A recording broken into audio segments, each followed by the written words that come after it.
Sky Pacha with the weekly Paleo report. On Wednesday, March 4th, Mercury retrograding back into the sign of Aquarius. Fantastic. Venus transiting forward into the sign of Taurus. Fantastic. Venus rules Taurus, so she's very strong in Taurus. Moon in Cancer, very strong in Cancer. Moon rules Cancer. So Thursday, tomorrow, that moon comes into an opposition with Jupiter, Saturn, and Pluto. The nice thing is that she also trines the Sun and Neptune over there in Pisces. That Sun and Neptune come into a conjunction exact on Sunday, the same day that Venus comes into an exact conjunction with Uranus over there in Taurus. So, in the meantime, that moon is moving Friday into Leo, stays in Leo Friday, Saturday, Sunday, she goes into Virgo. And by Monday, we've got the full moon in Virgo, 19 degrees, 37 minutes, exactly opposite the Sun and Neptune. So freaking powerful full moon this is going to be. And that same Monday, Mercury stations and goes direct. Hallelujah. Right? What I'm going to be talking a little bit about in this Paleo report is Saturn. Saturn is moving through 27, 28, 29 degrees of Capricorn, his home sign. And during that time, actually from March 5th to the 24th, the next 19 days, he will be conjunct his own south node, the south node of Saturn, which takes over 3,000 years to progress through the sign of Capricorn. Spends a long time at the 28th degree. I mean, it's for years, okay, it's going back and forth over that 28th degree. But right now, this week, and of course, when Saturn retrogrades, it's going to come back, hit its own node again. And that's going to be like in August or so. And then it's going to go direct in September, and it's going to come back and hit its own south node again, okay, later on in the year. So this is a year of, the south node of Saturn is karma. It's a huge karmic return. It's consequences of the whole past, not only the 28-year cycle of Saturn, but then the thousands of years of cycles, of the south node of Saturn. So let me just look at the camera and talk a little bit about what all that means.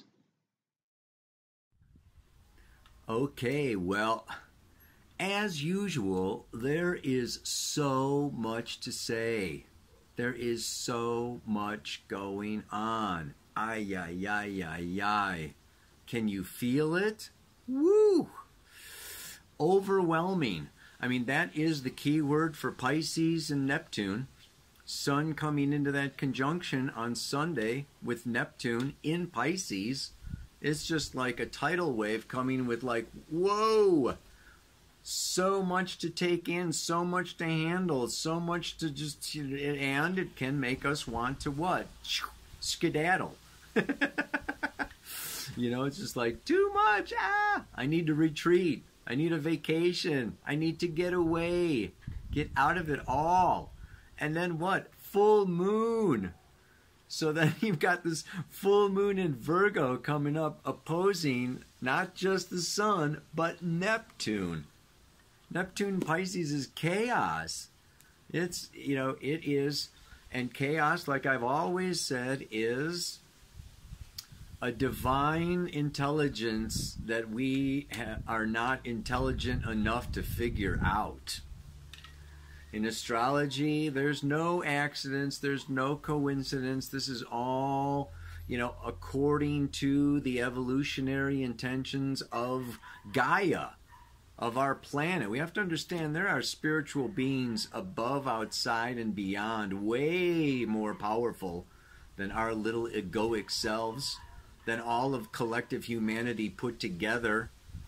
This is just one planet of billions, hundreds of billions. We could say trillions of planets because there's billions of stars. And all those stars have billions of planets around them. It's just like, we get humbled more and more as we evolve. We realize just how small we are and our lives are and this planet is, and woo! But what I want to talk to you about today, how about those charts at the beginning? I gave you two charts. The first chart is like 1800 BC, the last time, and you can go back and pause that, Jupiter, Pluto, Saturn, 22, 24, 27, almost like where they are now. The last time they, this is like repeat of almost 4,000 years ago, and that was the birth of Babylon. That's when Babylon was born. We are giving birth to a new paradigm, a new age, a new reality. Very, very powerful. Very powerful. So now, again, we have this Jupiter, Saturn, Pluto conjunction in Capricorn. And some people point to it happening 700 years ago, but not like this. There was at least like a 15-degree, separation before. So I go back to 1800 BC. Anyway, not to get too technical, on the outside wheel of that circle is the planetary nodes. Not just, the moon has nodes, Rahu and Ketu, I've talked about them before. And this is where the path of the moon crosses the path of the ecliptic. Very quickly, Earth revolves around the sun, creates a plane, like a plate. It's called the ecliptic. But all the planets and the moon are not on that same plane. So they cross above north and then they go south. And they come up north and they go south. There is a north and a south node, an ascending and a descending node. So the ascending has to do with the future. The descending south node has to do with the past. So we know that the south node of the moon is in Capricorn, and it's 180 degrees opposite the north node of the moon, that is in Cancer, which happens to be coming into a conjunction with Uranus in the chart of China. I've been looking at this chart of China to see exactly what's going on over there.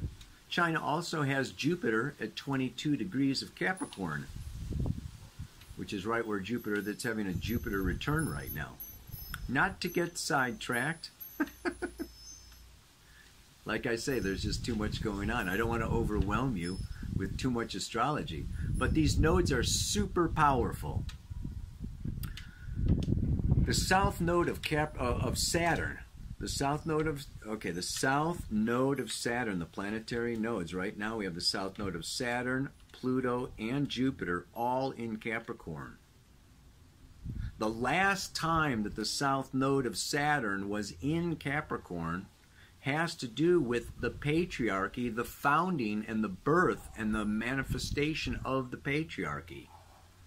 And that's why Capricorn's associated with the patriarchy. And that's why this whole conjunction, super conjunction happening, this stellium in Capricorn now, has to do with the fall and the end of the patriarchy. So this is a very powerful time. So the south node of Saturn went into the sign of Capricorn, okay, around 1100 BC, and it's going to stay there until 2277 AD. So really that adds up to 3,300 years it takes for the south node of Saturn to move through the sign of Capricorn. Imagine how long it takes to go all the way around the Zodiac. This is a very powerful, deep cycle. And now what's happening?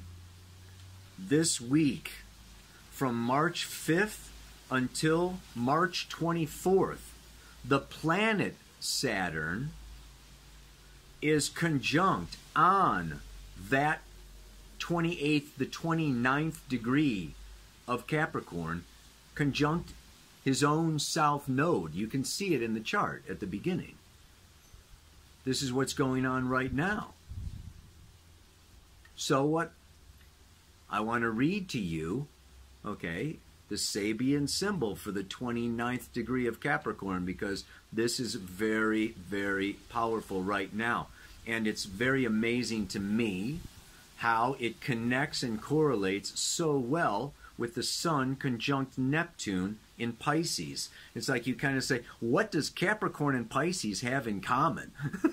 You know, what does Saturn and Neptune have in common? Well, again, I use, there it is, Dane Rudyard worked with Elsie Wheeler to, you know, actually Mark Edmund Jones worked with Elsie Wheeler. I just like Dane Rudyard's interpretations better than Mark Jones. So, you can Google Sabian symbols. I've explained it numerous times. What we want to say is, each degree of the zodiac has a particular symbol. Listen to the symbol for the 29th degree of Capricorn. A woman reading tea leaves. The keynote is the ability to see the signature of hidden meaning in every occurrence, drawing one's attention.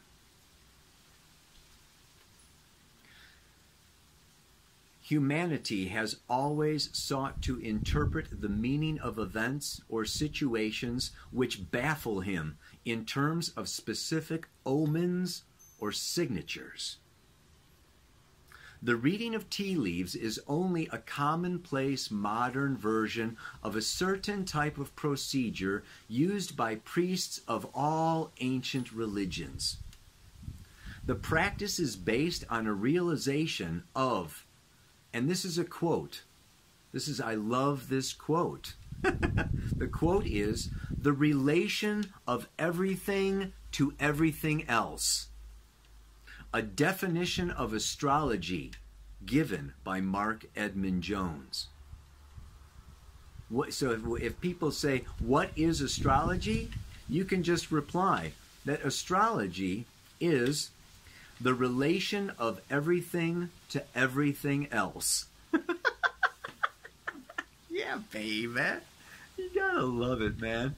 And this is so Neptune and Pisces, right? Reading tea leaves. I mean, that's like a total... let's keep going here. Okay. Dream interpretation, in-depth psychology belongs to the same category.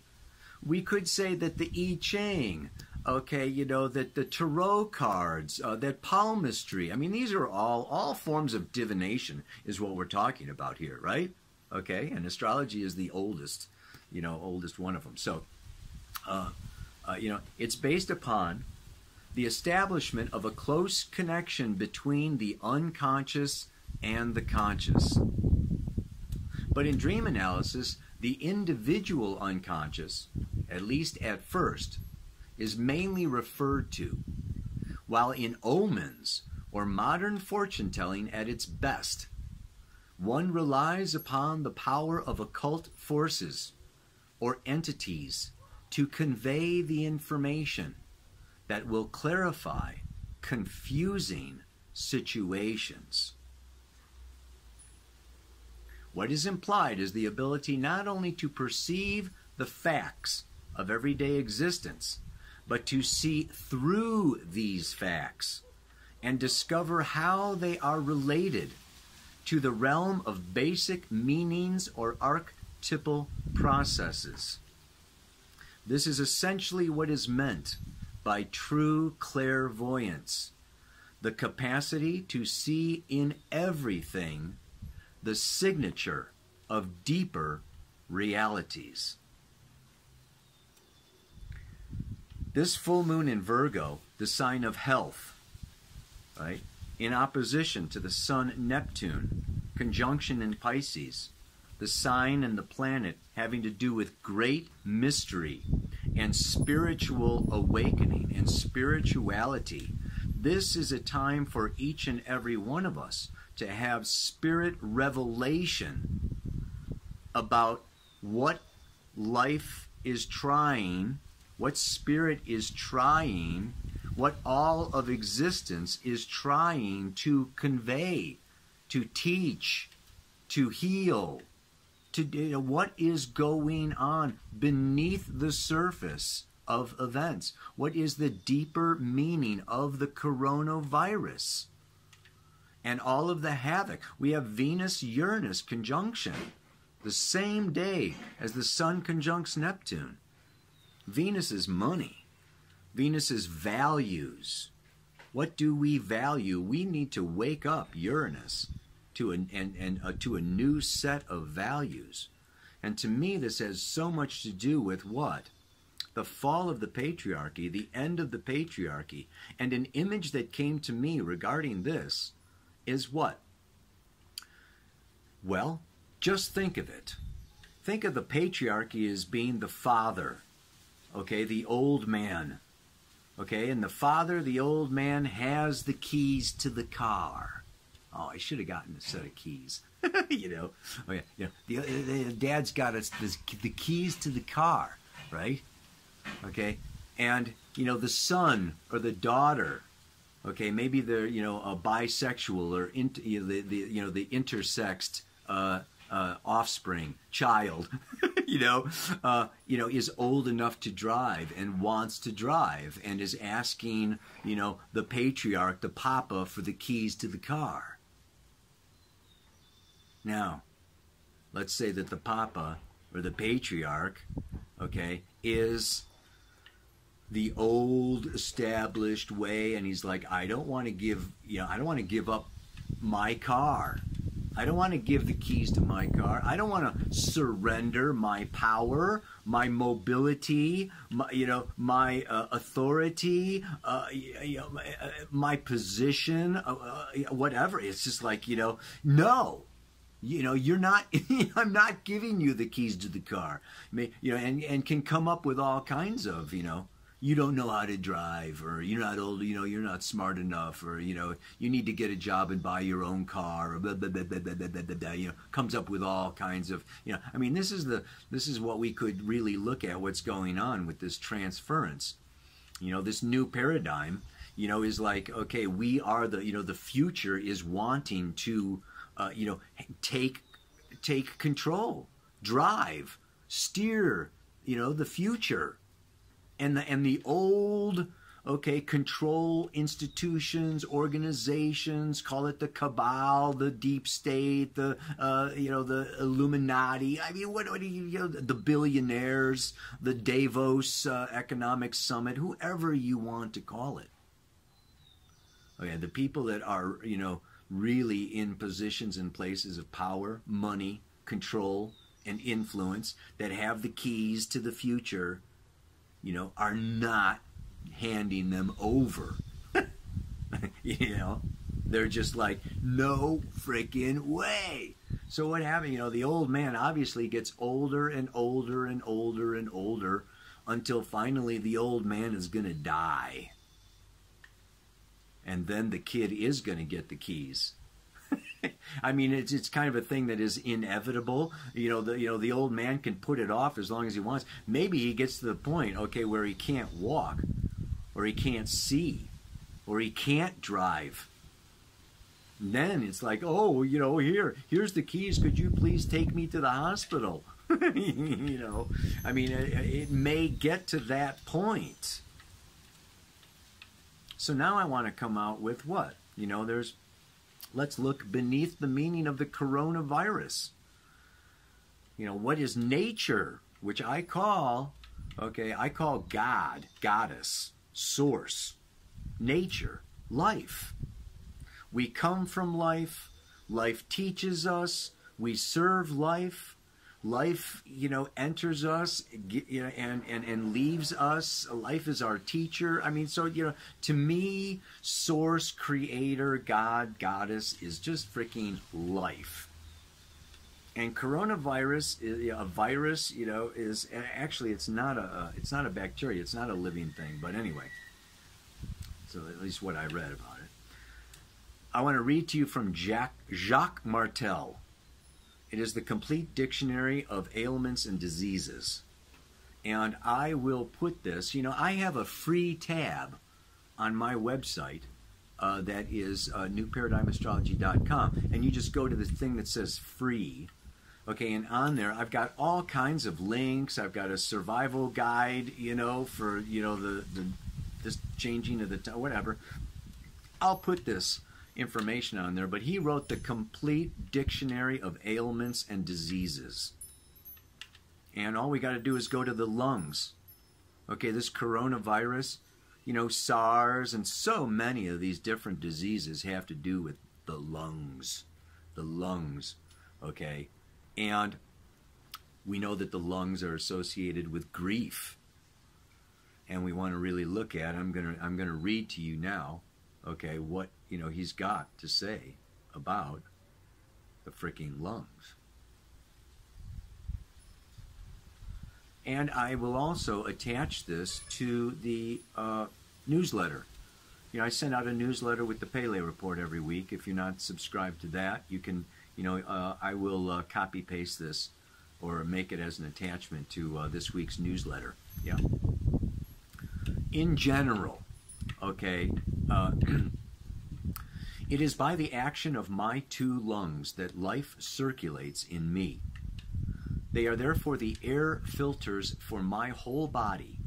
I inhale life and I return it to the universe. Properly functioning lungs enable me to aerate each of my cells. It is with my lungs that I become aware that I exist. They represent my capacity to topple all the walls that I built up myself or that society set in place, as well as my capacity to adjust. They can therefore recognize a distress in living, and this can enable me to air these negative feelings that I must purify with the love that I inhale. Lung conditions such as pneumonia, bronchitis, asthma, fibrosis, etc., are the sign that I have a very deep fear of choking or dying. I am living at odds with life and my deep aspirations. It is as if my purpose in life was obstructed, and I am afraid of facing life. I feel so anxious that I confine, Saturn, myself to living within a very restricted territory that also seems uncertain. I may feel that I have lost my territory, or I am in the process of losing it, which makes me feel trapped. If I lose it, it is like dying. I am no longer anything. I therefore have a certain difficulty finding my place and managing my relations with the world around me. I feel I am losing myself, as the lungs serve for my breathing, and bad functioning lungs will cause a difficulty in transferring oxygen from the air to the blood, a vital function of my survival. Bad functioning lungs only highlights a bad functioning death, which scares me, and with which I should deal on more familiar terms. I tend to smother my tears. Sadness weakens my lungs. If I have a pain or a difficulty in breathing, I must ask myself if I am feeling smothered or oppressed in my life. Do I feel I am lacking air or feel asphyxiated, especially in my relations with the members of my family? Again, Cancer Capricorn is the family axis. Saturn has to do with the father energy. This moon coming around in Virgo, opposite, the full moon. The moon is mom and family in the past. Do I feel limited or feel that I don't deserve to be happy? I feel like screaming my distress at the top of my lungs. I don't like conflicts and dualities, and I tend to be too conciliatory just to avoid disputes. Are you like stuffing, suppressing your feelings, and because you don't want to start an argument or a dispute? This whole thing, don't forget, is what? Square to Eris in Aries, the goddess of discord. This is a time for each and every single one of us to air our disagreements and actually confront and face, deal with discord, that this is not all right. There's this new paradigm I'm going to say is kind of like, the teenager grabbing those keys from the old man and saying, I'm taking the car, baby. Should I keep going? I feel sad and depressed, and I must learn to acknowledge my personal worth and to do things that please me. Venus and Taurus, my sense of self-worth, coming around to Uranus. I need to wake up to my own sense of self-worth. You see how this is just it's all astrology pieces, and it just brings everything together, and how everything mirrors everything else. This is just love it. My lungs will be affected, especially my breathing, if I previously felt abandoned as a child. If I am an orphan, my trust in life and in adults in general may be shaken, and my lungs will manifest this inner injury. We all have feelings of abandonment on some level, right? Because what? We were born into this world and abandoned by spirit. So our ego, lives in separation, which is abandonment by God, goddess. We've all got some, and this leads to the sun, Neptune is escapism, addiction, denial, and just check out, numb out. I want to disappear. Woo. I may have difficulty in facing changes in my life and experiencing separations, especially if the separation from my mother at birth was experienced traumatically. My lungs, which should play an important role in the process of becoming autonomous, breathing on my own, may interpret this situation as a sort of death to some extent.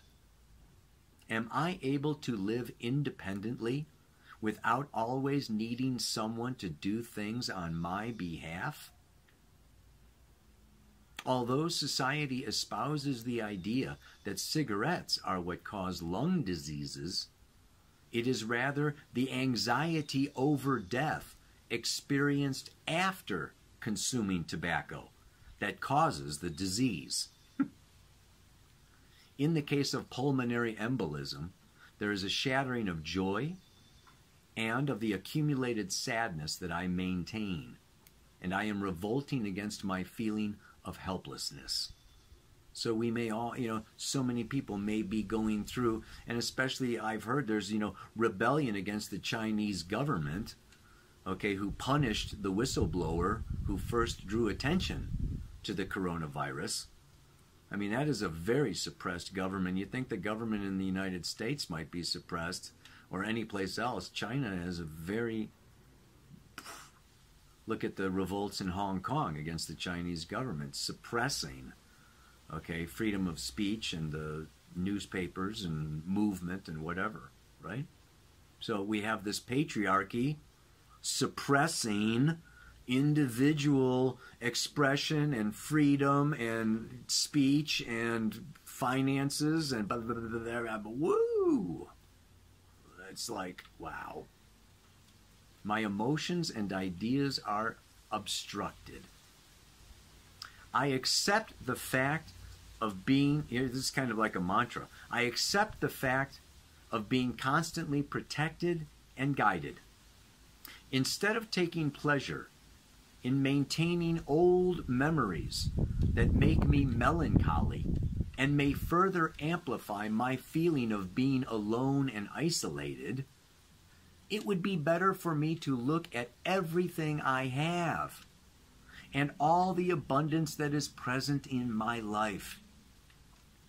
I have the right to have a territory, my own personal place that belongs to nobody else, as they in turn have their own territories. It's like claim your space. This is Chiron, the wounded healer in Aries. Aries is the warrior. It's time for each of us to heal that wound that I don't deserve my territory, my space. I don't deserve to exist. This is, and Mars coming around, and Mars is just getting closer and closer. This stuff is all like, this is escalating. We're going to see everything escalating. Jupiter coming around to Pluto. Okay, Pluto is like, you know, the underbelly of the beast. It's the shadow. It's death. It is darkness. And Jupiter coming around is big, more, lots. Blow it up. And Mars coming around. I mean, I'm telling you, this, these next 3 weeks of March are like really super, super intense. It's a good thing Mercury is going direct, and we will be able to, you know, talk about it and deal with it and find some solutions. And it's in Aquarius, which is that these solutions they need to be community based. You know, this is a global situation. This is just really drawing, you know, through a crisis. We have to come together to, you know, create a new paradigm that is, you know, that works. Unity and diversity. Last thing here, right? This is how harmony can exist and I can fully flourish. I reclaim the power that is mine and breathe life with full lungs. Yeah. Wow, baby. So this is, you know, this is just like so, you know, the coronavirus is just so reflecting. Astrology, you know, it's like as above, so below. As without, so within. Astrology is ruled by Aquarius. It's just, you know, looking at the bigger, wider, broader picture. Systems analysis that looks at how all the different parts are all connecting and related together. Yes, for astrology, right? And for today's mantra, because I gotta wrap this freaking up. Yeah. I love to shower and wash away all that has come and cannot stay, for me to maintain optimum health and shine my radiant, beautiful self. You know, they say with the coronavirus, you got to wash your hands like 20 times a day for 20 seconds at least. You know, this is a time to like be clean. And this moon, full moon in Virgo, health, healing, purity, cleanliness. You know, this is, it's so amazing how, you know, yeah, this is like, you know, clean ourselves up, clean our bodies, our lives, our routines, our thoughts. Let's clean it all up. And let's really step, you know, into asserting our territory, guarding, protecting, you know, establishing healthy boundaries, build up our immune system. Good time for, you know, taking immune system supplements. Good time for Kundalini yoga, har har guru guru, right? Yeah, building up that magnetic field. Really, the auric field. Yes, I am powerful. I deserve to exist. Do breath of fire. You know, strengthen up the lungs. It's just like all tied together. It's so super cool, baby. Ow! All right, mantra one more time. I love to shower and wash away all that has come but cannot stay. For me to maintain my optimum health and shine my radiant, beautiful self. May you shine your radiant, beautiful self. Namaste, aloha, so much love.